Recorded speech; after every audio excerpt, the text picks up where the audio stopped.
হরে কৃষ্ণ। প্রিয় ভক্তবৃন্দ, আপনারা দেখছেন পরলোক টিভি। রাসলীলা করছিলেন, তো ক্লান্ত হয়ে তার শরীর থেকে অনেক ঘাম বেরিয়েছে। তো ভগবানের ঘাম একই, দুটোই ব্রহ্মবস্তু। ভগবান থেকে যা কিছু আসে সে ব্রহ্মবস্তু। তো সেগুলো, সেই ঘামগুলো এক জায়গায় জমা হয়েছে জল রূপে। তো সেই ঘাম থেকেই গঙ্গা দেবী প্রকট হয়েছেন। তো গঙ্গা দেবী প্রকট হয় 14 বর্ষ বয়স্কা একটি কন্যা রূপে। তিনি সুন্দর সাদা শাড়ি পরেছিলেন। তো শাড়ি খুব পাতলা শাড়ি দিয়ে মাথায় ঘুমুট দিয়েছেন। তো ঘুমুট থেকে ভগবান শ্রীকৃষ্ণকে দর্শন করছেন গঙ্গা দেবী।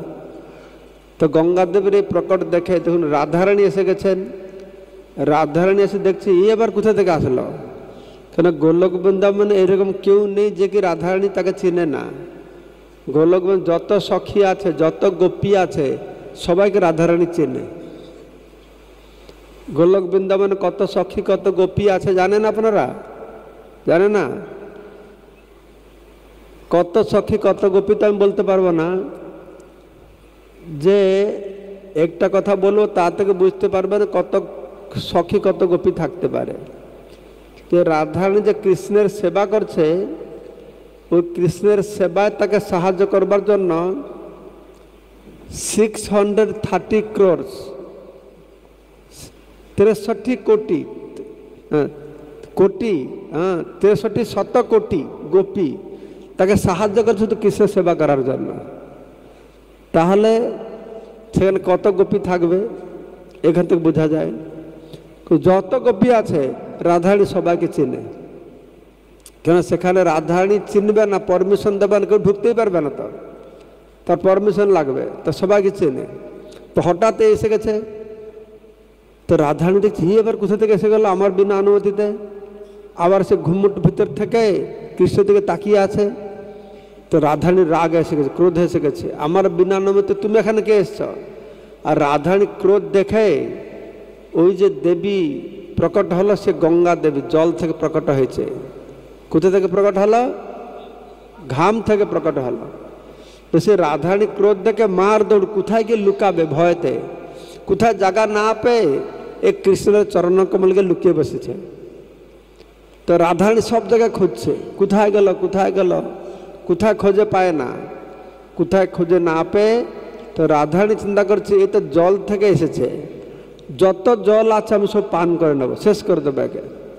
তো রাধারানী সব জল পান করে দিয়েছে। যে গোলক বৃন্দাবনে, বৈকুণ্ঠে, স্বর্গে, মর্তে, পাতালে যত জল ছিল সব জল শেষ হয়ে গেছে, আর জল নেই।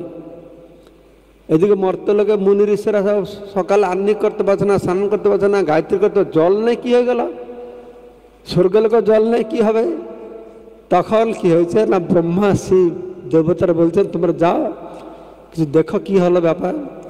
তখন ব্রহ্মা শিব গোলক বৃন্দাবনে গিয়েছে কৃষ্ণের কাছে, যে কি ব্যাপার প্রভু, তো জল সব হাহাকার পড়ে গেছে, জল নেই, কি হবে? জল কেন হঠাৎ কোথা থেকে চলে গেল? তো কৃষ্ণ বলছেন দেখো এই ব্যাপার হয়েছে। তো গঙ্গা দেবী প্রকট হয়েছেন। তো রাধারানীর ভয়ে সে আমার চরণ কমল লুকিয়ে বসে আছে, বেরোচ্ছে না ভয় থেকে। তো তোমরা কাজ করো, তাই সে রাধারানী সব জল পান করে দিয়েছেন, কোথায় আর জল নাই। তোমার রাধারানীকে সন্তুষ্ট করো। রাধারানী যদি সন্তুষ্ট হয়, খুশি হয়, এই গঙ্গা দেবীকে অভয় দান করে, তাহলে সে আমার চরণ কমল থেকে বেরোবে, না হলে বেরোবে না। তখন শিব ব্রহ্মা গিয়ে রাধারানীর ভজনা করেছেন, রাধারানীকে খুশি করেছেন। তো রাধারানী গঙ্গা দেবীকে অভয় দান করেছেন। তখন গঙ্গা দেবী ভগবান চরণ কমল থেকে নির্গত হয়েছেন। তো এইভাবে গঙ্গা দেবী সৃষ্টি হলো, প্রকট হলো। কোথা থেকে প্রকট হলো না, ভগবানের চরণ কমল থেকে প্রকট হলো। ঠিক আছে? তো প্রকট হওয়ার পরে তখন গঙ্গা দেবী চাইছেন যে প্রভু আমি তো আপনার থেকে প্রকট হয়েছি, আমি আপনাকে স্বামী রূপে পেতে চাই। তখন কৃষ্ণ বলছে না না, এখানে রাধারানী আছে, তুমি এখানে থাকতে পারবে না। তুমি যদি আমাকে স্বামী রূপে পেতে চাও আমি আরেকটা স্বরূপে নারায়ণ রূপে বৈকুণ্ঠে আছি। কৃষ্ণ নারায়ণ রূপে বৈকুণ্ঠে আছেন, রাম রূপে অযোধ্যায় আছেন, সব কিছু যত পুরুষ মানে সব কৃষ্ণের প্রকাশ।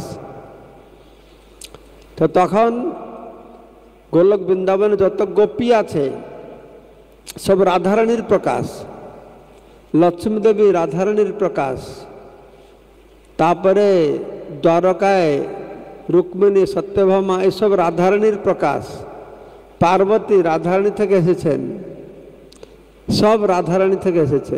সচী দেবী ইন্দ্রের পত্নী, এই যত শক্তি তত্ত্ব সব রাধারানীর প্রকাশ। আর যত ভগবত তত্ত্ব সব কৃষ্ণের প্রকাশ। তো কৃষ্ণ বলছেন তুমি বৈকুণ্ঠে যাও, সেখানে আমি নারায়ণ রূপে রয়েছি, তাই তুমি সেখানে আমার সঙ্গে থাকবে। তো ব্রহ্মা কি করেছেন, তখন সেই যে গঙ্গা জল তা কমণ্ডলে কিছু ভরেছেন, আর শিব যে গঙ্গা জল জটার উপরে ভরে নিয়ে এসেছে। তা শিব ব্রহ্মা গঙ্গা দেবীকে গোলক বৃন্দাবন থেকে বৈকুণ্ঠে নিয়ে এসেছেন। তো বৈকুণ্ঠে নারায়ণকে বলছেন সব বৃত্তান্ত বলে, এই গঙ্গা দেবী, তো আপনি গঙ্গা দেবীর পানি গ্রহণ করুন। পানি মানে জল, তাই না? পানি মানে হাত, পানি গ্রহণ বলে না, মেয়ের পানি গ্রহণ করে, আচ্ছা বাংলায় নাই, বাংলাদেশে নেই, কন্যার পানি গ্রহণ করো মানে হাত গ্রহণ করো। তো তো তখন নারায়ণ কি করেছেন, গঙ্গা দেবীর সঙ্গে বিবাহ হয়েছে, পত্নী রূপে গ্রহণ করেছেন। নারায়ণের কয় পত্নী আছেন জানো? নারায়ণের কয়টা পত্নী আছে? হ্যাঁ, 3 পত্নী। কত? নারায়ণের মুসলমানরা কয়টা বিয়ে করে? কয়টা বিয়ে করে? 4টা বিয়ে করে না? আমি শুনেছি যে ইন্দ্র যা করে মুসলমানরা সব অপোজিট করে, তাই না? বিপরীতটা করে, শুধু জুতোটা সোজা পড়ে আর সব উল্টো করে, তাই না? কিন্তু এই একটা কিন্তু ভগবানকে ফলো করছে। ভগবান বিষ্ণুর 4টে পত্নী, তাই মুসলমানরা 4টা থেকে বেশি বিয়ে করে না। হরে কৃষ্ণ। তা ভগবান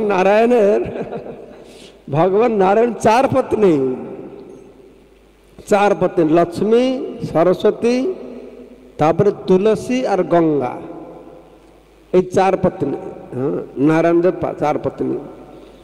তো এইভাবে গোলক বৃন্দাবন থেকে চলে আসলেন বৈকুণ্ঠে। তো বৈকুণ্ঠ থেকে তিনি স্বর্গে চলে এসেছেন মন্দাকিনী রূপে। মন্দাকিনী স্বর্গে মন্দাকিনী, এখানে ভাগীরথী, নিচে অলকানন্দ, এরকম রয়েছে। ত্রিভুবন তারিণী, কিভাবে গঙ্গা দেবী ত্রিভুবন স্বর্গ মর্ত পাতালকে তিনি উদ্ধার করছেন। তো সেখানে এসে গঙ্গা দেবী বিরজার রূপে প্রকট হয়েছেন। তো কিভাবে তারপরে সেখান থেকে স্বর্গে এসে গেছেন, বৈকুণ্ঠ থেকে তিনি স্বর্গে এসেছেন, স্বর্গে অবস্থান করছেন। আর এদিকে এই ভগীরথের পূর্বপুরুষ যে তার পূর্বপুরুষেরা ছাই হয়ে গেছিল, তারা ছাই হয়ে গেছিল কোথায়? সব সে কপিল মুনির অভিশাপ প্রাপ্ত হয়েছিল। আপনারা সে জানেন কিভাবে সে ঘোড়াকে কে যজ্ঞ কে করেছিল? অশ্বমেধ যজ্ঞ। সগর রাজা যজ্ঞ করছিল, সে অশ্বমেধ যজ্ঞ করছিল। সেই যজ্ঞতে 100 অশ্বমেধ যজ্ঞ যে করবে সে ইন্দ্রপদ পেয়ে যাবে। কারা ইন্দ্রপদ পেতে চাও বলো? ইন্দ্রপদ কেউ ইন্দ্র হতে চাও না? না, তোমাদের কপালে নেই তাহলে ইন্দ্র হওয়া। 100 অশ্বমেধ যজ্ঞ করলে ইন্দ্রপদ পাবে। তাই যে কেউ অশ্বমেধ যজ্ঞ করে ইন্দ্রের মাথা চিন্তা পড়ে যায়। এবার এই অশ্বমেধ যজ্ঞ শুরু করতে আমার পোস্টটা যে নিয়ে যায়, সেকে বিশৃঙ্খলা করবে। দেবতারা যদি মুনি ঋষিকে সিদ্ধি প্রাপ্ত হবে না, দেবতাদের মাথায় চিন্তা আমার পজিশন গেল রে বাবা, তখন কি করবে? কোনটা বিশৃঙ্খলা করবে না, এটা রম্ভা মেনকা অপ্সরাকে পাঠিয়ে দেবে, যাও নাচো গা করে ওকে পতন করে দাও। সেই জন্য দেবতাদের প্রতি আমাদের খুব সতর্ক থাকতে হবে। তাই দেবতাদের কাছে অপরাধ করবে না, দেবতাদের বিরুদ্ধে বলবে না। আমাদের ইস্কনের দেবাদেবীদের বিরুদ্ধে বলার খুব অভ্যাস আছে, তাই না? আমরা 2-4 দিনের ভক্ত হয় মনে করি দেবাদেবীদের একদম তুচ্ছ, কিন্তু তা নয়। তারা ভগবানের ডান হাত বাম হাত, তাদেরকে সম্মান করতে হবে। সে কালী হোক, শিব হোক, দুর্গা হোক, গণেশ হোক, সবাইকে খুব সম্মান করতে হবে।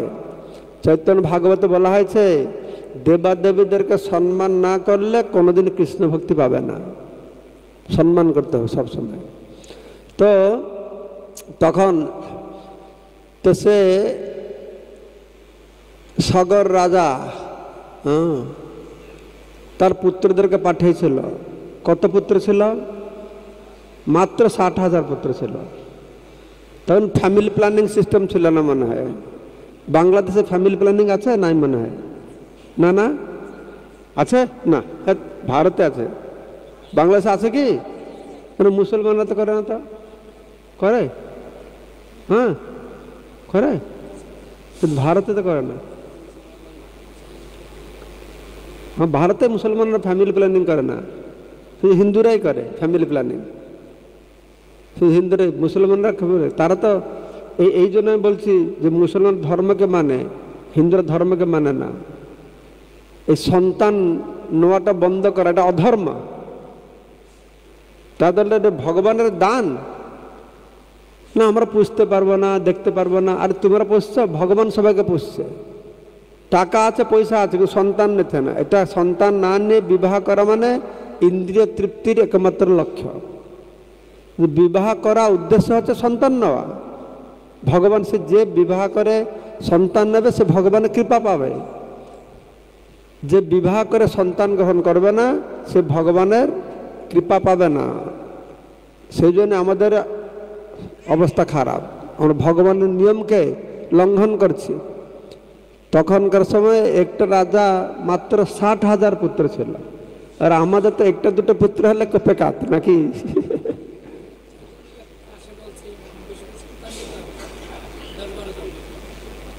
বলছে 4 জন 10-12 জন। এই আমার বাড়িতে আমার বাবা মার আমার 4 ছেলে 4 মেয়ে। তখনকার সময়ে যদি কেউ বাড়িতে একটা দুটো বাচ্চা থাকে তাকে মানে ঘৃণা করে, মাত্র একটা দুটো বাচ্চা আছে। একটা দুটো বাচ্চা না, সেটা পরিবার নয়। সেটা 8-10টা ভাই বোন থাকবে, ঝগড়াঝাটি করবে, কত একটা বিয়ে হবে, উৎসব হবে, সেটা পরিবার না। সে একটা দুটো বাচ্চা ঘুরতে থাকবে। ভাই আসতো বোন নেই, বোন আসতো ভাই। তার জীবনে ভাইটা কি জানলো না সে মেয়েটা, বুঝতে পারছেন? এটা মেয়ে জন্ম হলো তো বাস, 2টো মেয়ে 3টা মেয়ে, আর ছেলে নাই। সে ভাইটা যে কে সে সম্পর্কটাই জানলো না। তারা এক জায়গা হয়েছে, অলকানন্দ, মন্দাকিনী, বিভিন্ন নাম তার রয়েছে। তার গঙ্গা হরিদ্বারে এসে তারা একজুট হয়েছে। তো এদিকে ভগীরথ রাজা শঙ্খে ফু দিয়ে নিয়ে আসছে, তার পিছনে পিছনে গঙ্গা দেবী আসছেন।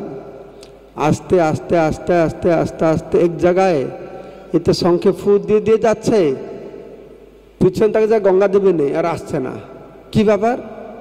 তুমি আবার ফিরে গিয়েছে, ফিরে গিয়ে দেখছে যে গঙ্গা দেবী থেকে গিয়েছে। তো মা গঙ্গা দেবী, আপনাকে তো আরো 100-200 কিলোমিটার যেতে হবে। আমাদের পূর্বপুরুষরা সেখানে ছাই হয়ে পড়ে আছে, তাদের ভস্ম পড়ে আছে, সেখানে যেতে হবে। গঙ্গা দেবী বলছে না, আমি তার যাব না। না কেন? না এটা নবদ্বীপ ধাম, আর 1 মাস পর গৌর পূর্ণিমা ফেস্টিভ্যাল হবে। আমি গৌর পূর্ণিমা ফেস্টিভ্যাল অ্যাটেন্ড করবো, তারপর এখান থেকে যাব। যাই গৌর পূর্ণিমা ফেস্টিভ্যাল কে কারা কারা গৌর পূর্ণিমা ফেস্টিভ্যালে গিয়েছ? দোল পূর্ণিমায় এখনো অনেক যায় না। কি ব্যাপার তোমার? নিয়ে যাও সবাইকে।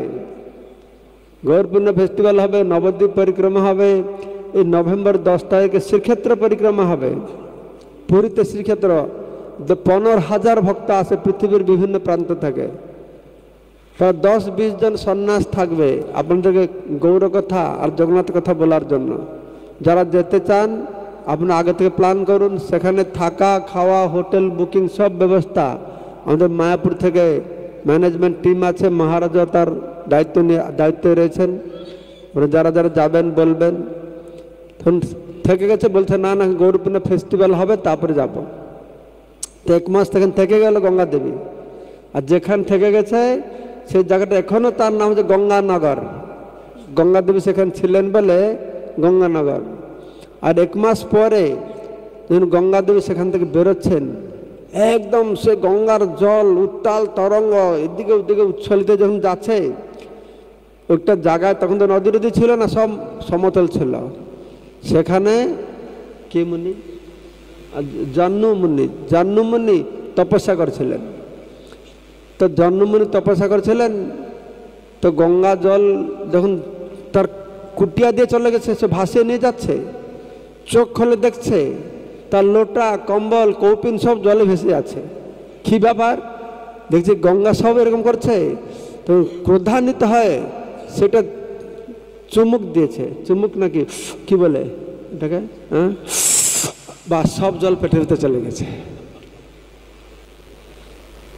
তো এটা যোগীর অত প্রভাব, এটা যোগী তো পুরা গঙ্গা জলে খেয়ে দিতে পারে, চোখ খোলে 60,000 লোককে মেরে দিতে পারে, তাহলে ভগবান কেন করতে পারবে না? ভগবান যে গিরি গোবর্ধনকে ধারণ করেছেন খুব আশ্চর্য বলে মনে হচ্ছে। কিন্তু এর আগে একটা ঋষি গিরি গোবর্ধনকে ধারণ করে নিয়ে আসলো, শালমলী দেব, হ্যাঁ, পুলস্ত ঋষি। আমাদের গিরিরাজ গোবর্ধন দ্রোণাচল পর্বত রূপে কি শালমলী দ্বীপপুঞ্জে ছিলেন, সেখান থেকে হাতে ধরে নিয়ে চলে এসেছিল। তাহলে ভগবান কেউ ধরতে পারবে না? যদি এই যোগী মুনি ঋষিরা এটা করতে পারে, তাহলে ভগবান কেন পারবে না? তো তখন যখন এই জাহ্নু মুনি সব জল পান করে দিয়েছেন, গঙ্গা দেবী আর নেই, ভাগীরথী আবার চিন্তায় পড়ে গেছে। মানে দেখুন, জীবনের লক্ষ্যবস্তু পৌঁছাতে হলে কত সংঘর্ষ করতে হয়, কত প্রতিবন্ধক। শুধু পূর্বপুরুষরা পাপী ছিল, তার অভিশপ্ত হয়েছে, সেখান থেকে উদ্ধার করতে কত প্রচেষ্টা, কত বাধা বিঘ্ন। আমরা ভগবানকে পাব, চিরতর ভববন্ধন থেকে মুক্তি পাব, আর আমাদের জীবনে বাধা বিঘ্ন আসবে না? বহু বাধা বিঘ্ন আসবে, বহু পরীক্ষার সম্মুখীন হতে হবে, সে সমস্ত অতিক্রম করতে হবে, তারপরে জীবনে চরম সিদ্ধি আমরা লাভ করতে পারব। তখন ভগীরথ তখন কী করছেন, তখন আবার প্রার্থনা করে স্তব স্তুতি করে তখন জাহ্নু মুনিকে সন্তুষ্ট করেছেন। তো জাহ্নু মুনি যখন সন্তুষ্ট হয়েছেন, তখন এখানে বেঙ্গলে বলে কান থেকে বেরিয়েছে, না উড়িষ্যা বলে জঙ্ঘ, জঙ্ঘটাকে জানু বলে, জানু, এই জানুটাকে কেটেছে। কেননা যে মুখ দিয়ে খেয়েছে সে মানে কি উচ্ছিষ্ট হয়ে যাবে, তো সেজন্য কী করবে না, কান দিয়ে বা জানু দিয়ে বাহির করেছে। তখন গঙ্গাদেব সেখান থেকে তার নাম হলো জাহ্নবী। ভগীরথ নিয়ে আসলো বলে তার নাম হলো ভাগীরথী, আর এখান থেকে তার নাম হলো জাহ্নবী। তো এইভাবে তখন ভগীরথ রাজা কী করেছেন, গঙ্গা দেবীকে নিয়ে ওখানে চলে গেছেন। কোথায় চলে গেছেন, কোথায় গেছেন, হ্যাঁ, কোথায়? সমুদ্র তখন ছিল না, তো তখন তো এরা কি করেছে, এই সমুদ্র তখন ছিল না, তখন এরা গাড্ডা করে খুঁজছে কোথায় সে ঘোড়াকে রেখেছে, খুঁজে খুঁজে গাড্ডা, বড্ড গাড্ডা করে সমুদ্র হয়ে গেছে। তখন গঙ্গা, সেজন্য সমুদ্রের নাম হচ্ছে সাগর। সাগর নাম শুনেছ কেন? এই সাগরের পুত্ররা 60,000 পুত্র, ওটাকে খুঁড়ে খুঁড়ে সে ঘোড়াকে খুঁজছিল, বড্ড গাড্ডা করেছে, সেটা সমুদ্র হয়ে গেছে, তার নাম হলো সাগর, মহাসাগর বলা হচ্ছে এটাকে। তো তখন এই গঙ্গা জল নিয়ে ভরেছে, তখন তারা সব স্বর্গে চলে গেছে। কোথায় গেছে? স্বর্গে গেছে। তো এইভাবে গঙ্গা দেবীর জন্ম হলো কোথায়? কোথায় গঙ্গার জন্ম হলো? জোরে বলো। চরণ থেকে এবার কোন জায়গায়? গোলক বৃন্দাবনে। তারপরে কোথায় আসলো? বৈকুণ্ঠে। তারপর কোথায় আসলো? স্বর্গে। তারপর কোথায় আসলো? মর্তে। তারপর কোথায় গেল? পাতালে। সেখান থেকে পাতালে গেল। সেজন্য তাকে ত্রিপথ গামিনী। তিন জায়গা তিনি স্বর্গ, মর্ত, পাতাল, সব জায়গায় তিনি গমন করছেন। আর সব জায়গাকে তিনি শুদ্ধ আর পবিত্র করছেন। তো এইভাবে গঙ্গা দেবী এই কলিযুগে আমাদের একটি আশ্চর্যস্বরূপ। এই গঙ্গা দেবীকে ভগবান রেখে দিয়ে গেছেন। এই গঙ্গা দেবী যেরকম বৈকুণ্ঠ থেকে এসেছেন, সরস্বতী সেরকম তার জন্ম হয়েছে ভগবান কৃষ্ণের জিহ্বা থেকে সরস্বতীর জন্ম হয়েছে। এই সব সরস্বতী, গঙ্গা, তারপরে যমুনা, নর্মদা, গোদাবরী, কৃষ্ণা, এরা সব ভগবত ধাম থেকে এসেছে। সরস্বতী নদী হলো, গঙ্গা নদী হলো, তোমাদের যমুনা নদী হলো, লক্ষ্মীদেবী নদী হলো না কেন? লক্ষ্মীদেবী নদী আছে? হ্যাঁ, নেই? তোমার পদ্মা নদী আছে না? ওটা কে? ওটা লক্ষ্মীদেবী। পদ্মা নদী হয়ে এসেছে। ওটা ওরা ওখানে গোলক ঝগড়া করেছিল, ঝগড়া। এই লক্ষ্মী সরস্বতী ঝগড়া করেছিল, ঝগড়া করে পরস্পরকে অভিশাপ দিয়েছে, তুমি গিয়ে ভুলকে নদী হয়ে জন্ম লাভ করবে। তো তারা এখন নদী হয়ে এসে জন্ম লাভ করেছে। তো এরা সব ভগবত ধাম থেকে নদীগুলো এসেছে। ভারতের নদীগুলো অত সাধারণ নদী নয় তারা। তো যখন ভগবান কৃষ্ণ দ্বাপর যুগের শেষে এই ভূলোক ছেড়ে চলে যাবে, তব সমস্ত নদীকে নিয়ে গঙ্গা দেবী কী করেছেন? ভগবান কৃষ্ণের কাছে এসেছেন। বলছে, প্রভু আপনি চলে যাচ্ছেন, আমরা আপনার সঙ্গে চলে যাব, এই ভূলোকে থাকবো না। কৃষ্ণ বলছে, না না, তোমরা এখানে থাকো। কেন চলে যাবে? পাপীরা উদ্ধার পাবে কি করে? তখন গঙ্গা দেবী বলছেন যে না না, আমরা থাকবো না, কলিযুগ এসে আছে, মানুষ প্রচুর পাপ করবে, পাপ করে আমাদের জলে স্নান করে পাপ ছেড়ে দেবে। আমরা অত পাপ ভার কী করে সহ্য করব? অত পাপ সহ্য করতে পারবো না, আমরা চলে যাব তোমার সঙ্গে। তো কৃষ্ণ বলছে, না না, তোমরা আর 5000 বছর অপেক্ষা করো। কত বছর পূর্বে কৃষ্ণ সুধাম পরিত্যাগ করেছেন, সুধাম চলে গেছেন? কত বছর হলো? সব বলছে না কেন? জানে না নাকি? তোমরা জানা? জানা কত বছর পূর্বে কৃষ্ণ জগতে এসেছিলেন? জানা? সবাই জানে না। কারা কারা জানে না? কত হাজার বছর পূর্বে কৃষ্ণ জগতে এসেছেন, কারা জানে না? হাত তোলো। যারা জানে না বলো, আমি বলবো। সবাই যে জানা থাকে মানে, যারা জানে না, হ্যাঁ, কত বছর আগে? ও, সবাই জানে কিন্তু মুখটা খুলছে না। 5000 বছর পূর্বে। 5000 কৃষ্ণ জন্ম হলো। কত? 5000 কত? 248 বলছে, কোথায় 39 বলছে, কোথায় 1 বছরের দিকে দিকে। তো সেই 5000 বছর পূর্বে যখন সেটা দ্বাপর, যেদিন কৃষ্ণ এই ধরাধাম ছেড়ে চলে গেছে, সেই দিন দ্বাপর যুগ শেষ, সেই দিন কলিযুগটা আরম্ভ হলো। সেই দিন কি বার ছিল সেটা জানো? কি বার ছিল? কৃষ্ণ যেই দিন ধরাধাম ত্যাগ করল, কি বার ছিল? শুক্রবার। সবাই জানে ভালো। আর যেদিন জন্ম হলো কি বার ছিল? বুধবার। বুধবার জন্ম হয়েছে, আর শুক্রবারে এই ধরাধাম ছেড়ে চলে গেছে। সেই জন্য আমাদের সনাতনী যারা, আমাদের বুধবারটা ভালো। মঙ্গল রাত্রি বুদ্ধে পা, যথা ইচ্ছা তথা যা। বুধবারটা হলে মঙ্গল হবে। কিন্তু আরো কিছু লোক আছে শুক্রবারটা ভালো, তাই না? কিন্তু আমাদের শুক্রবারটা কৃষ্ণ চলে গেল, সেই দিন আমাদের দুঃখের দিন। আর কৃষ্ণ চলে গেল, আর যখন কৃষ্ণ চলে যাবে তখন ধরাধাম সে অসুরদের দ্বারা প্রভাবিত হবে। অসুরের প্রভাব তখন আবার বেড়ে গেল, পাপীদের প্রভাব বেড়ে গেল। তখন গঙ্গাদেবী বলছে, না না, এইসব পাপের ভার আমরা সহ্য করতে পারবো না। তখন ভগবান বলছে, না না, তোমার 5000 বছর অপেক্ষা করো। 5000 বছর পরে সারা পৃথিবীর মানুষ আসবে, তারা সব এক বর্ণ, সব বৈষ্ণব হয়ে যাবে সারা পৃথিবীর মানুষ। এখন বৈষ্ণব হওয়া শুরু হয়েছে না নেই? 5000 বছর হয়েছে। আমেরিকা থেকে, জার্মান থেকে, জাপান থেকে হাজার হাজার ভক্ত এসে দোল পূর্ণিমার সময় সব গঙ্গা জলে তারা স্নান করছে। আর কৃষ্ণ বলেছিলেন, গঙ্গা যমুনা সরস্বতী তোমরা অপেক্ষা করো 5000 বছর, সারা পৃথিবী বিভিন্ন প্রান্ত থেকে আমার ভক্তরা আসবে, তোমার জলে তারা আনন্দে স্নান করবে, তাদের সঙ্গে আরও 5000 বছর তোমার আনন্দে এই ধরাধামে থাকবে, তারপরে তোমার চলে যাবে। শাস্ত্রে বলছে কলিযুগের 5000 বছর হলে গ্রাম দেবতা পূজা বন্ধ হয়ে যাবে। আজকাল আমরা দেখছি, আগে ছোটবেলায় প্রতি গ্রামে গ্রামে দেবাদেবীর মন্দির ছিল না? হ্যাঁ, সে শিব ঠাকুর হোক, কালী হোক, দুর্গা হোক, দেবাদেবীর মন্দির ছিল, দেবাদেবী। কিন্তু ওরা বলে দিয়েছে কলিযুগ 5000 বছর হলে ভগবান কথা বাদ দাও, ভগবানের তো মার্কেট নেই, আর আউট অফ দি মার্কেট ভগবান। অন্তত দেবাদেবীদেরকে পূজা করতো, সেটাও বন্ধ। এখন কি হয়ে গেছে, যাদের কথা বেদে নাই, পুরাণ নেই, সে ভগবান নয়, দেবতা নয়, তাদেরকে লোকেরা বসে পূজা করছে। বুঝতে পারছেন কাদেরকে পূজা হচ্ছে এখন? বুঝতে পারছেন?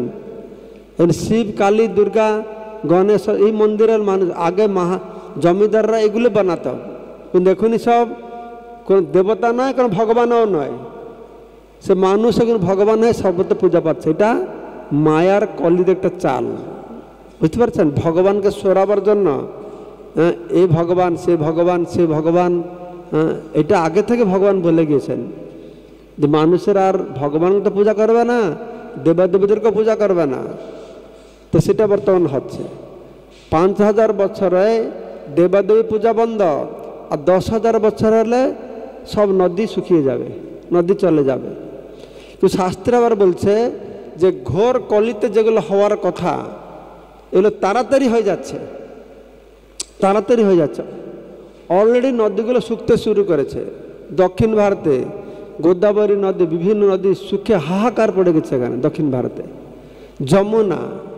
যমুনা নদীতে যে স্নান করছে, এটা যমুনার জলই নয়, সেটা সব হচ্ছে ড্রেনের জল।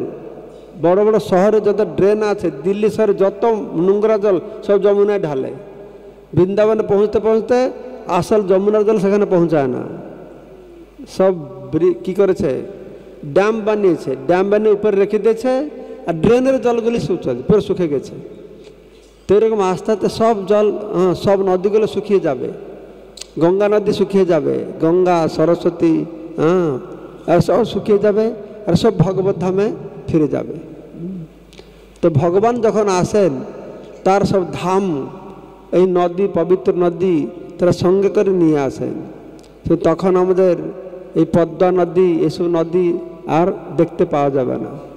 সেই জন্য গুরু মহারাজ বলছেন, যদি আমরা এই জীবনে ভগবত ধামে না যাই, কিছু ভালো কর্ম করলাম, শুভ কর্ম করলাম, দেবাদেবীকে যজ্ঞ করে স্বর্গলোকে গেলাম, তো স্বর্গলোকে গিয়ে 2000-3000 বছর পরে আবার যদি জন্ম হয়, পুণ্য শেষ হয়ে গেলে আবার আসবে, তখন কি দেখবে? তখন ঘোর কলি দেখবে। তো সেই জন্যই আমাদের স্বর্গে যাওয়া বা অন্য কিছুতে ধ্যান না করে এই জীবনে আমরা এরকম ভক্তি করব, এই জীবনে যেন আমার ভগবত ধামে চলে যাই। কারা কারা ভগবত ধামে যেতে চায়? আমি সময় সময় চিন্তা করি যে দেখো, ভগবানকে পাওয়া অত সহজ নয়। সত্যযুগে মুনি ঋষিরা কত কঠোর তপস্যা করত, সে নিম পাতা খেয়ে থাকত, মাথাটা নিচু করে পাটা উপর করে তপস্যা করত। অত কষ্ট ছিল তপস্যা, যজ্ঞ, ধ্যান, জ্ঞান। আর কলিযুগে কি তপস্যা? শুধু ভগবানের নাম কীর্তন করো, বেশি করে কৃষ্ণ প্রসাদ পাও, ভগবত ধামে চলে যাবে। এটাতে যদি না হয় তাহলে কপাল ফাটা আমাদের, নাকি? আর হবে? আর চান্স আছে? এই কলিযুগে যে এই চান্সটা আমাদের না হয়, আরও চান্স। এমনিতে ব্রহ্মারা একদিন এই কলিযুগে যে ভগবান চৈতন্য মহাপুরু এসে এই নাম প্রেম দিয়েছেন, এই ব্রহ্মার একদিন একবার হয়। সত্য, তৃতীয়া, দ্বাপর, কলি 1000 বার হলে একবার হবে। তো এই চান্সটা যে আমরা হারালাম, আর হবে? আরও হবে না। আমরা যদি ভগবানের নাম কীর্তন করে, তার প্রসাদ পেয়ে নাচতে নাচতে, গাইতে গাইতে ভগবানকে ধামে না যেতে পারি, তাহলে আমাদের কি সম্ভাবনা আছে আমরা যোগ, ধ্যান, তপস্যা করে ভগবানকে পাবো?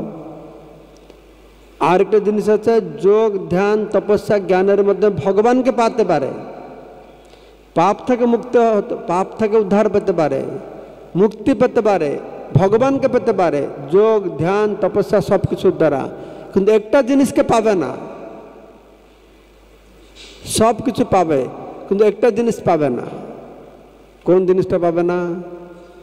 এটা কি? কৃষ্ণ প্রেম, যেটাকে হরিনামের মাধ্যমে পাওয়া যাবে। হরে কৃষ্ণ মহামন্ত্রের মধ্যে এটা পাওয়া যাবে। সত্যযুগ ত্রেতা যুগ দ্বাপর যুগে তারা আমাদের থেকে আরো শ্রেষ্ঠ, আরো শুদ্ধ, আরো পবিত্র, আরো নিষ্ঠাবান যোগী তপস্বী ছিল, কিন্তু ভগবান খুব করুণাময়, তো তাই তাদের মতন উন্নত জীবদেরকে কৃষ্ণ প্রেম দেয়নি। আমাদের মতন অতি পতিত যারা, তাদেরকে যোগ্য বিবেচনা করে অকাতরে তার পরম করুণার ভাবকে প্রদর্শন করবার জন্য মুনি ঋষি যোগীদেরকে দেননি। মুনি ঋষি যোগীদেরকে পাপ থেকে উদ্ধার করেছেন, স্বর্গ দিয়েছেন, বৈকুণ্ঠ দিয়েছেন, মুক্তি দিয়েছেন, কিন্তু কৃষ্ণ প্রেমটা দেয় না।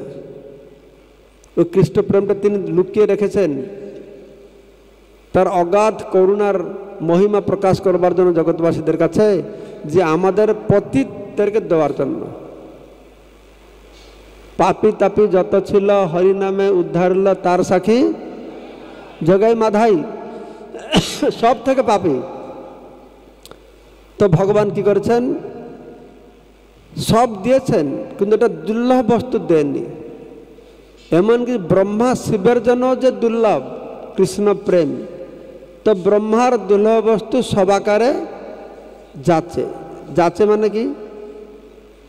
মানে যেচে যেচে দে, যেচে যেচে দে মানে কি? সে চাইছে না, তাই না? সে চাইছে দাও, আমাকে দাও, বলছে না তুমি নাও, তুমি নাও। কত সুন্দর জিনিস দেখো। তাই ভগবান বলছেন আমি অমূল্য সম্পদ দিতে আসলাম, কিন্তু আমার খরিদ্দার নেই জগতে। আমি দুর্লভ বস্তু দিতে আসলাম, কিন্তু খরিদ্দার নেই। খরিদ্দার পাবে যদি কেউ ভালো হিরে ডায়মন্ড, এটা ঝুড়িতে নিয়ে ডায়মন্ড নিয়ে এই বাজারে বসে থাকবে, ডায়মন্ড কিলো 10 টাকা, ডায়মন্ড কিলো 10 টাকা, কোনো ডায়মন্ড খরিদ্দার আসবে? আসবে? তো মহাপ্রভু বলছেন আমার এই একই অবস্থা হয়েছে। আমি ব্রহ্মার দুর্লভ বস্তু নিয়ে আসলাম, ফ্রিতে দিচ্ছি, যেচে যেচে দিচ্ছি, আমি খরিদ্দার পাচ্ছি না এখানে।